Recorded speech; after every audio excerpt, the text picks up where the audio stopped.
Hi friends, my name is Amit Pal. मैं एक property broker एक इन्वेस्टर हूँ।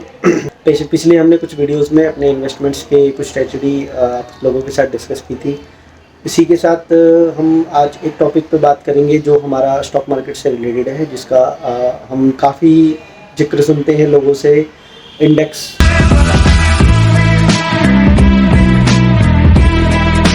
या हम म्यूचुअल फंड में भी काफ़ी चीज़ें सुनते हैं, इंडेक्स फंड्स। तो आखिर ये इंडेक्स होता क्या है? आज का सबसे हमारा मेन जो ये क्वेश्चन है, बट मार्केट इंडेक्स इससे थोड़ा डिफरेंट है। तो इसको हमें समझने के लिए बाकी एनएससी और बीएससी हमारी दो स्टॉक एक्सचेंज है, बॉम्बे स्टॉक एक्सचेंज और national stock exchange. Bombay stock exchange लगभग 1979 में इस्टेब्लिश हुई थी और अपनी नेशनल स्टॉक एक्सचेंज 1996 में इस्टेब्लिश हुई थी। इन दोनों स्टॉक एक्सचेंज पे लगभग एनएससी पे लगभग 2380 कंपनियां लिस्टेड है और लगभग बीएससी पे लगभग 5505 कंपनी लिस्टेड है।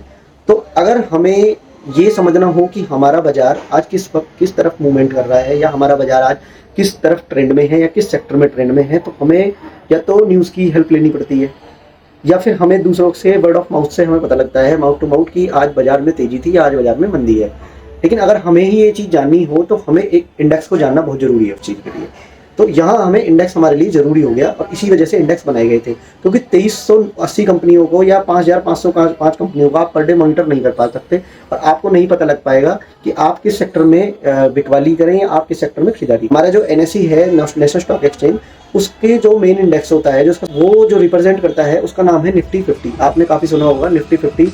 आज निफ्टी 50 में आज निफ्टी अप ट्रेंड में है, आप डाउन ट्रेंड में है। तो निफ्टी 50 से आप समझ सकते हैं कि जो हमारे इंडेक्स में ये 50 ऐसी कंपनियों को लेके चलता है ये इंडेक्स, जो बाजार की सबसे अच्छी, सबसे मूवमेंटेबल और सबसे ज़्यादा प्रॉफिटेबल पिछले कुछ सत्रों में या कुछ सालों में रही हैं, और जिनकी परफॉर्मेंस इतनी अच्छी रही है कि इसमें अपने इंडेक्स में इन कंपनियों को शामिल कर लिया। और अब ये इस इंडेक्स की मूवमेंट उन्हीं कंपनियों पर डिपेंड होती है। यानी कि ये पर्टिकुलर एक स्टॉक नहीं होता है, ये 50 कंपनियों का एक पूरा मिला जुला एक इंडेक्स है। अब क्या होता है सर कि 50 में से 20 कंपनियां अच्छी मूवमेंट में हैं और 30 कंपनियां नहीं है, तो उस दिन आप देखोगे बाजार निफ्टी का जो चार्ट है वो आपको दिखाएगा कि उसकी वजह से पूरे बाजार पर प्रेशर आया है। ऐसे ही हमारा होता है सर सेंसेक्स में। सेंसेक्स जो होता है वो हमारा बीएससी रिप्रेजेंट करता है, हमारा सेंसेक्स यानी कि हमारा सेंसिटिव इंडेक्स। उसमें हमारी 30 कंपनियां लिस्टेड होती हैं और 30 कंपनियां उसी इंडेक्स में वर्क करती है। सेम इसमें 30 है, तो 30 कंपनियों में से 10 कंपनियां हमारी बहुत अच्छा वर्क कर रही हैं और 20 हमारी नहीं कर रही, तो उस दिन सेम यही रहेगा, पूरे बाजार पर प्रेशर आया है बाजार। इसके अलावा सर हमारा ऐसा नहीं है कि यही एक इंडेक्स है, यही दो इंडेक्स हैं। इसके अलावा पर्टिकुलर सेक्टर्स के कई सारे इंडेक्स हैं, जैसे हमारा निफ्टी 200 हो गया, वहीं हमारा बीएससी आईटी हो गया। तो इनमें 200 कंपनियां जो अच्छी कैपेक्स वाली कंपनियां होती हैं। अच्छा, अब एक सवाल उठता है कि कैपेक्स, मैंने अपनी स्टॉक मार्केट की वीडियो में बताया था कि 30,000 करोड़ से ऊपर की जो भी कंपनियां होती हैं वो लगभग लार्ज कैप की कंपनियां होती हैं, अच्छे खासे कैपेक्स की कंपनी होती है। और किसी भी कंपनी का कैपेक्स निकालने के लिए आपको उस कंपनी के पर share value multiply two number of total shares को मल्टीप्लाई करोगे तो आपको उस कंपनी का कैपेक्स पता लग जाएगा। इसी तरीके से सर हमें स्मॉल कैप का पता लगता है, इसी तरीके से हमें लार्ज कैप का पता लगता है कि हमारी ये कंपनी किस कैप पे, किस वाले अगर इंडेक्स हैं।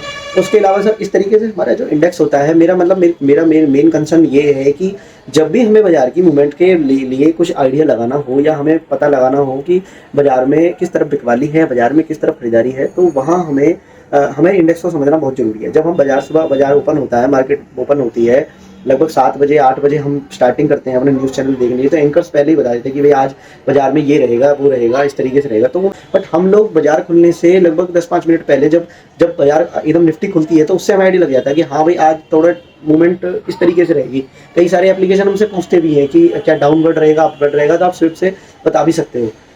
तो इस तरीके से हमारा इंडेक्स से हमें ये बेनिफिट होता है। बाकी देखिए, लास्ट में मैं हमेशा एक ही बात कहता हूँ कि अपनी पॉकेट देख के हमेशा अपना इन्वेस्टमेंट करें। जैसे बाजार चल रहे हैं वैसे देखिए, अब इस टाइम ये मार्केट हमें बहुत कुछ सिखा भी रहा है और इतना बड़ा करेक्शन है, और ये करेक्शन होना बहुत ज़रूरी भी था, क्योंकि अगर ये करेक्शन नहीं होता तो होता ये कि एक दिन बहुत ज़्यादा अप ट्रेंड में जाके बाजार बहुत ज़्यादा टूट जाता है और उस दिन बहुत बड़ा बवाल हो जाता है। मतलब बाजार को संभलना बड़ा मुश्किल। कहते हैं ना कि कोई भी चीज़ झटके से अगर टूट जाती है तो उसे जोड़ना मुश्किल, थोड़ा धीरे से टूटेगी तो उसमें थोड़ा बहुत टाँका वाका लगा के हम सही कर सकते हैं। तो इस तरीके से हमारा बाजार है कि एकदम से नहीं टूट के धीरे धीरे करके वो टूटा है। 100 पॉइंट 50 पॉइंट इस तरीके से टूटा, तो उसमें लोगों को समझने का मौका मिल गया। जिन लोगों को निकलना था वो धीरे से निकल भी गई है, जिन लोगों को रुकना था या जिन लोगों को अपने हेजिंग करनी थी उन लोगों ने हेजिंग भी की है। तो कहने का मतलब ये है कि बाजार ऐसा नहीं है कि आज बंदा है तो बहुत बेकार है, हम ये कह देंगे कि भाई स्टॉक मार्केट बेकार है, ऐसा कहना सही नहीं है। क्योंकि कहते हैं बुरा वक्त हमें बहुत कुछ सिखाता है, तो यहाँ बाजार हमें कुछ ना कुछ सिखा रहा है, हमें बता रहा है कि भाई समय हमेशा एक सा नहीं रहता।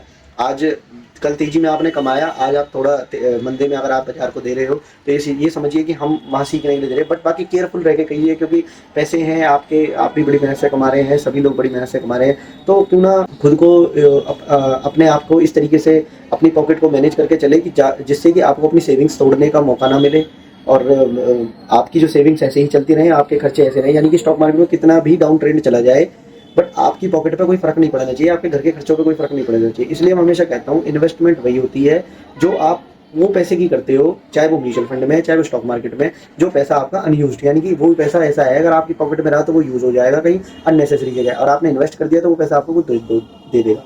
और आज जो प्राइजेशन है, देखो रिलायंस इंडस्ट्री आज भी रिलायंस ही है, आईटीसी आज भी आईटीसी है, डिक्सन टेक्नोलॉजी आज भी डिक्सन टेक्नोलॉजी है, या आप इन्फोसिस की बात करो तो वो भी आज भी वही कंपनी है, बट प्राइसेस में थोड़ा करेक्शन है।